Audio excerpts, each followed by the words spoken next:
Everyone, आप सभी का हमारे चैनल आयुर्पथगामिनी बाय जीसीएम में हार्दिक स्वागत है। आज की इस वीडियो में हम पढ़ेंगे हाइपरपायरेक्सिया के बारे में। तो हाइपरपायरेक्सिया पढ़ना शुरू करते हैं। सबसे पहले है डेफिनेशन। हाइपरपायरेक्सिया किसे कहते हैं? Hyperpyrexia is an extreme elevation of body temperature. जब जो कोर बॉडी टेम्परेचर है वो एक्सट्रीम एलिवेटेड हो जाता है तो उसको हाइपरपायरेक्सिया कहते हैं। और उसकी भी स्पेसिफिक वैल्यू है कि जब जो कोर टेम्परेचर है वो 41.5 डिग्री सेल्सियस से ज्यादा हो जाए या फिर फ़ारेनहाइट में 106.7 डिग्री फ़ारेनहाइट से ज्यादा हो तो उसको हम हाइपरपायरेक्सिया बोलेंगे। और ये most commonly occurring in association with severe infection, central nervous system की इन्वॉल्वमेंट जहाँ पे होगी, स्ट्रोक होगा, ब्रेन हिमरेज की कंडीशन होगी, या फिर डिसऑर्डर्स लाइक मैलिग्नेंट हाइपरथर्मिया और न्यूरोलेप्टिक मैलिग्नेंट सिंड्रोम। इनको हम नेक्स्ट स्लाइड में देखेंगे कि ये क्या होते हैं। तो मेनली यहाँ पे हाइपरपायरेक्सिया की डेफिनेशन क्या है कि जब एक्सट्रीमली एलिवेटेड टेम्परेचर होगा बॉडी का 41.5 डिग्री सेल्सियस से ज्यादा होगा, और वो कब होगा? जब सीवियर इन्फेक्शन या सीएनएस की इन्वॉल्वमेंट इन सब कारणों की एसोसिएशन वहां पे देखने को मिलेगी, तब हम उसको क्या कहेंगे? हाइपरपायरेक्सिया कहेंगे। हाइपरपायरेक्सिया जो कंडीशन है उसको अर्जेंट इवेल्युएशन की जरूरत होती है, अर्जेंट ट्रीटमेंट की जरूरत होती है, as it can rapidly lead to neurological damage, multi organ failure and death if not manage promptly. तो ये एक इमरजेंसी कंडीशन है। इतना ज्यादा बॉडी टेम्परेचर होना एक इमरजेंसी कंडीशन है, तो हाइपरपायरेक्सिया को हम इमरजेंसी के अंडर पढ़ते हैं। अब हमने यहाँ पे दो डिजीज पढ़े थे, एक मैलिग्नेंट हाइपरथर्मिया था उनमें से। तो मैलिग्नेंट हाइपरथर्मिया क्या होता है? Malignant hyperthermia is a rare life threatening genetic disorder which is triggered by certain anaesthetic agents like succinyl choline और हेलोथिन। यानी कि ये एक जेनेटिक डिसऑर्डर है जो किससे ट्रिगर होता है? एनेस्थेटिक एजेंट से ट्रिगर होता है। यानी कि अगर प्री ऑपरेटिव कंडीशन में कोई पेशेंट है, उसको ये एनेस्थेटिक ड्रग जो है वो इंजेक्ट करी गई है या दी गई है, तो उसकी वजह से जब उनको कोई रिएक्शन होती है तब जो डिजीज होती है वो मैलिग्नेंट हाइपरथर्मिया होती है। इसमें क्या होगा? सडन और सीवियर बॉडी का टेम्परेचर इंक्रीज हो जाएगा, मसल रिजिड हो जाएंगी एंड रैपिड मेटाबॉलिक चेंजेस देखने को मिलेंगे due to excessive calcium release in muscle sales.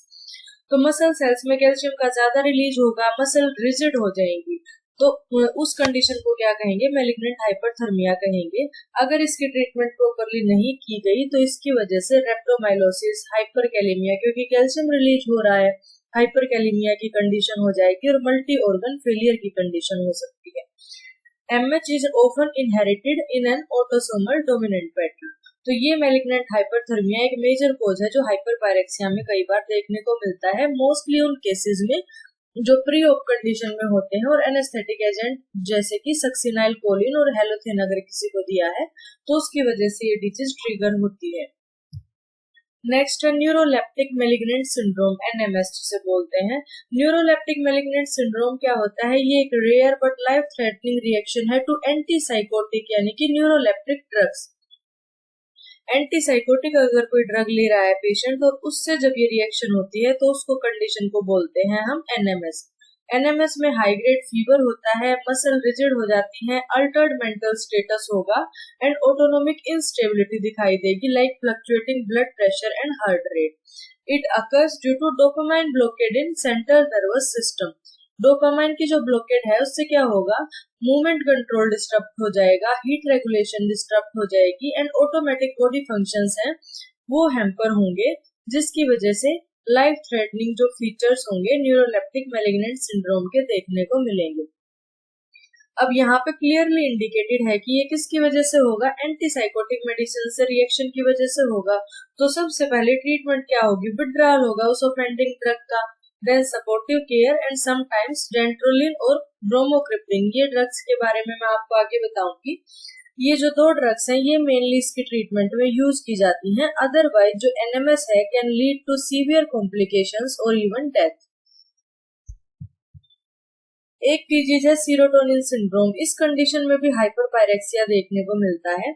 Serotonin syndrome potentially life threatening condition caused by excess serotonin activity in CNS, usually due to drug interactions like tramadol, linezolid, selective serotonin receptor inhibitor. तो इन drug की reaction की वजह से क्या होगा, ये जो सीरोटोनिन सिंड्रोम है ये जनरेट हो सकता है।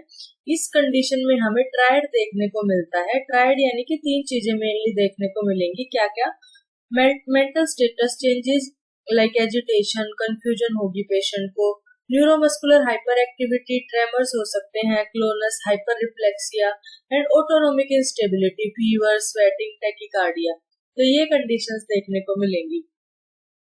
अब ये जो सिम्टम्स हैं usually with in hours of starting और इंक्रीजिंग है सीरोटोनर्जिक ड्रग, ये जो सिम्टम है शुरू हो जाते हैं। अब इसकी ट्रीटमेंट क्या होगी, यहाँ पे भी यही है कि अगर इन ड्रग की इंट्रैक्शन की वजह से ये डिजीज हुई है तो सबसे पहले ट्रीटमेंट क्या होगी, withdrawal of the offending drug होगा एंड देन सपोर्टिव केयर यहाँ पे दी जाती है सिप्रोहेप्टाडीन, जो कि एंटीडोट के रूप में दी जाती है। Cyproheptadine is an oral drug used to treat serotonin syndrome. ये कैसे वर्क करती है? It work by blocking serotonin receptors in the brain, help control the symptoms like fever, agitation and tremors caused by excess serotonin. तो ये syndrome भी है serotonin syndrome, जिसकी वजह से हाइपरपायरेक्सिया हो सकता है। नेक्स्ट है प्रिवेलेंस। प्रिवेलेंस हाइपरपायरेक्सिया की हम एग्जैक्ट डिफाइन नहीं कर सकते, क्योंकि हाइपरपायरेक्सिया जो है वो काफी सारे कारणों की वजह से हो सकता है। इन्फेक्टिव कोज भी हो सकते हैं, नॉन इन्फेक्टिव कोज भी हो सकते हैं। The exact prevalence can not be defined. It is rare but occurs in ICU, emergency और pre operative settings, seen in severe infections, heart related illness and drug reactions। जैसे कि ड्रग रिएक्शन में हमने पढ़ा, सीरोटोनिन सिंड्रोम पढ़ा हमने, heat related illness जैसे कि हीट स्ट्रोक की कंडीशन में हाइपरपायरेक्सिया हो सकता है। सीवियर इन्फेक्शन, ब्रेन की इन्वॉल्वमेंट जहां पे हो जाए, मेनिंजाइटिस, एंसेफेलाइटिस, इन सब कंडीशंस में भी हाइपरपायरेक्सिया हो सकता है। अब यहाँ पे हम देखते हैं इसकी इटियोलॉजी। इन्फेक्टिव कोज भी हैं और नॉन इन्फेक्टिव कोज भी हैं। इन्फेक्टिव कोज में sepsis, meningitis, encephalitis, malaria, typhoid या लेप्टोस्पायरोसिस, इन कंडीशंस में भी जब सीवियर इन्फेक्शन पेशेंट को हो जाती है तो उस कंडीशन में हाइपरपायरेक्सिया डेवलप हो जाता है। नॉन इन्फेक्टिव कोजेज क्या है? सबसे फर्स्ट है एनवायरमेंटल कोजेज। एनवायरमेंटल में हीट स्ट्रोक हो सकता है पेशेंट को। हीट स्ट्रोक 2 टाइप का होता है, क्लासिकल भी और एक्सर्शनल भी।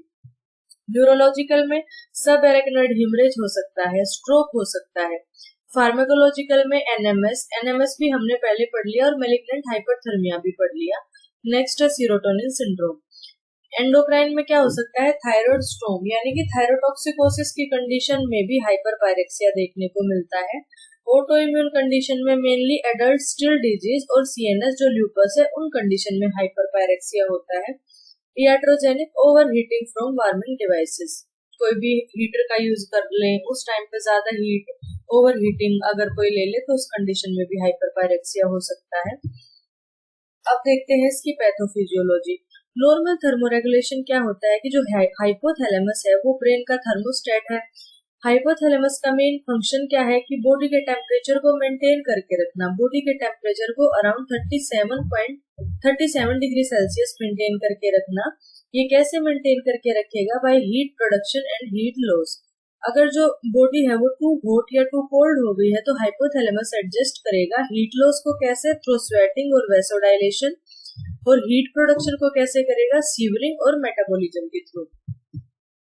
अब यहाँ पे क्या होता है, जब हमारी बॉडी में कोई भी इन्फेक्शन या इन्फ्लामेशन होती है तो हमारा जो प्रोटेक्टिव मैकेनिज्म है बॉडी का वो शुरू हो जाता है और वो रिलीज करता है साइटोकिन्स, जैसे कि इंटरल्यूकिन 1, इंटरल्यूकिन 6, TNF अल्फा। ये जो साइटोकिन्स जब रिलीज होंगे तो हाइपोथैलेमस वहां पे एक्टिव हो जाएगा। हाइपोथैलेमस क्या करेगा? रीसेट कर देगा बॉडी के टेम्परेचर को to a higher set point, यानी कि 37 डिग्री से 39 टू 40 डिग्री सेल्सियस उसको थर्मोस्टेट को चेंज कर देगा। तो ये क्या है? बॉडी इंटेंशनली यहाँ पे अपना टेम्परेचर रेज करती है। सीवरिंग, चिल्स क्यों करती है? क्योंकि इन्फेक्शन से फाइट कर सके, क्योंकि जो पैथोजेंस हैं इतने हाई टेम्परेचर पे सरवाइव नहीं कर पाएंगे और वो किल हो जाएंगे और जो डिजीज है वो खत्म हो जाएगी। तो इसीलिए बॉडी अपने टेम्परेचर को रेज करती है। तो hyperpyrexia it is not just fever. देखो टेम्परेचर अब थोड़ा बहुत रेज होता है तो उसको हम हाइपरपायरेक्सिया नहीं बोलते, उसको पायरेक्सिया बोलते हैं। हाइपर पायरेक्सिया क्या है, एक्सट्रीमली हाई टेम्परेचर है, डेंजरस है और जो है ये ओपन अनरेगुलेटेड है। हाइपर पायरेक्सिया में जो थर्मोस्टेट है वो ब्रोकन हो जाता है और उसकी वजह से अनकंट्रोल्ड जो है ओवरहीटिंग पेशेंट में देखने को मिलती है। यानी कि जो हाइपोथैलेमस ने एक हायर सेट पॉइंट किया था वो भी यहाँ पे ब्रोकन डाउन हो जाता है। इतना हाई टेम्परेचर हो जाता है बॉडी का कि जो हाई टेम्परेचर है वो बॉडी को डैमेज करने लग जाता है। इसीलिए इवन डेथ भी इस कंडीशन में हो सकती है या फिर मल्टीपल ऑर्गन अफेक्ट होकर मल्टी ऑर्गन फेलियर की कंडीशन भी हो सकती है। इसीलिए ये एक इमरजेंसी है। अब हाइपर पायरेक्सिया के कॉज क्या हो सकते हैं? सिंपली या तो टू मच हीट प्रोडक्शन होगा या जो हीट लॉस है वो नहीं होगा बॉडी से। टू मच हीट प्रोडक्शन होगा तो मसल रिजिडिटी हो जाएगी, जैसे कि न्यूरोलेप्टिक मैलिग्नेंट सिंड्रोम में हमने पढ़ा, एनएमएस में मैलिग्नेंट हाइपरथर्मिया में पढ़ा, जिसमें एक्सेस हीट का प्रोडक्शन हो रहा था और नॉट इनफ हीट लॉस किन कंडीशन में होगा? इन heat stroke. The bodies cooling system वो फेल हो जाएगा, वहां पे cooling system, sweating, vasodilation fail हो जाएगा, तो जो हीट है वो अंदर ही ट्रैप रह जाएगी, हीट लॉस प्रॉपर नहीं होगा तो बॉडी का टेम्परेचर रेज हो सकता है। या फिर ब्रेन कंट्रोल फेल हो सकता है, हाइपोथैलेमस में कोई डैमेज हो गया, ब्रेन हेमरेज होगी इन कंडीशंस में, तो जिसकी वजह से जो टेम्परेचर कंट्रोल है वो पुअर हो जाएगा। तो ये हाइपर पायरेक्सिया की पैथोफिजियोलॉजी है। अब तक हमने पढ़ा कि हाइपर पायरेक्सिया में एक्सट्रीम बॉडी टेम्परेचर रेज्ड होता है। अब ये क्यों इतना डेंजरस है, ये इतना हाई टेम्परेचर क्या करता है शरीर में? तो सबसे फर्स्ट है प्रोटीन डीनेचुरेशन। जितने भी प्रोटीन्स हैं बॉडी में वो अपना स्ट्रक्चर और फंक्शन लूज कर देते हैं हाई टेम्परेचर की वजह से। एंजाइम डिसफंक्शन हो जाता है, body's reaction fail to proceed normally. अगर एंजाइम प्रॉपरली फंक्शन नहीं करेंगे तो जो बॉडी में नॉर्मल फंक्शन है वो नहीं हो पाएंगे। नेक्स्ट है सेल डैमेज, जिसको साइटोटॉक्सिसिटी बोलते हैं। जो टिश्यूज है लाइक ब्रेन में, किडनी में, लीवर में, वो इंजर्ड हो जाएंगे, तभी तो मल्टीपल ऑर्गन डैमेज की कंडीशन यहाँ पे जनरेट होगी। नेक्स्ट है डिसेमिनेटेड इंट्रावस्कुलर कोगुलेशन। तो डिक की कंडीशन यहाँ पे हो जाएगी, जो ब्लड क्लोटिंग सिस्टम है वो इतना ज्यादा हो जाएगा कि वहां पे जो ब्लीडिंग या क्लोट्स हैं वो ज्यादा फॉर्मेशन होने लग जाएगी। क्लोट सारी बॉडी में बन जाएंगे, इवन स्मॉल ब्लड वेसल्स में भी। इसकी वजह से जितना जो प्लेटलेट्स या क्लोटिंग फैक्टर्स हैं वो यूज अप हो जाएंगे। फिर उसके बाद अगर कहीं पे ब्लीडिंग होती है तो जो बॉडी है उस ब्लीडिंग को स्टॉप नहीं कर पाती है, जिसकी वजह से क्लोटिंग और ब्लीडिंग वहां पे सेम टाइम पे दोनों होती रहती है। नेक्स्ट है मल्टीपल ऑर्गन फेलियर। जैसा कि ऊपर पढ़ा हमने, सेल डैमेज होंगी, एंडोथेलियल मेम्ब्रेन जो है वो डैमेज हो जाएगी ऑर्गन्स की, हार्ट, लंग, किडनी, लीवर, ये अपना जो प्रॉपर वर्क है वो स्टॉप कर देगी। तो फीवर क्या है? हाइपोथैलेमस इंटेंशनली जब बॉडी के टेम्परेचर को रेज करता है इन ए कंट्रोल्ड वे, वहां पे उसने अपना जो थर्मोस्टेट है वो 37 से 39, 40 तक कर लिया है, उसको हम फीवर कहेंगे या पायरेक्सिया कहेंगे। लेकिन हाइपर पायरेक्सिया में क्या होगा? Uncontrolled dangerous rise in the body temperature due to excess heat और system failure। तो अनकंट्रोल्ड कंडीशन में जब टेम्परेचर रेज्ड होगा तो उसको क्या कहेंगे? हाइपर पायरेक्सिया कहेंगे। And hyperpyrexia can lead to permanent damage और death if not treated urgently. अब हम देखते हैं इसके क्लिनिकल फीचर्स। 4 सिम्टम्स क्या होंगे? टेम्परेचर रेंज होगा, जो कि हम पहले पढ़ चुके हैं। टेम्परेचर की रेंज क्या होगी? 41.5 डिग्री सेल्सियस से ज्यादा या 106.7 डिग्री फ़ारेनहाइट से ज्यादा।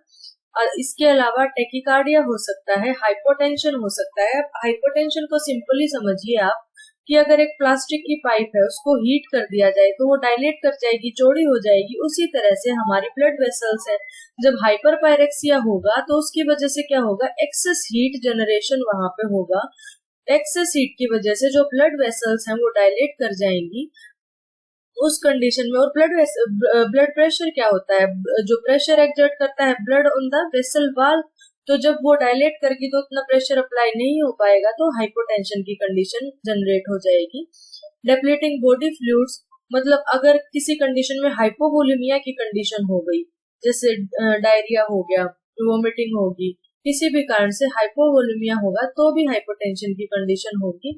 And impairing heart and nervous system control, तो भी हाइपोटेंशन हो सकता है।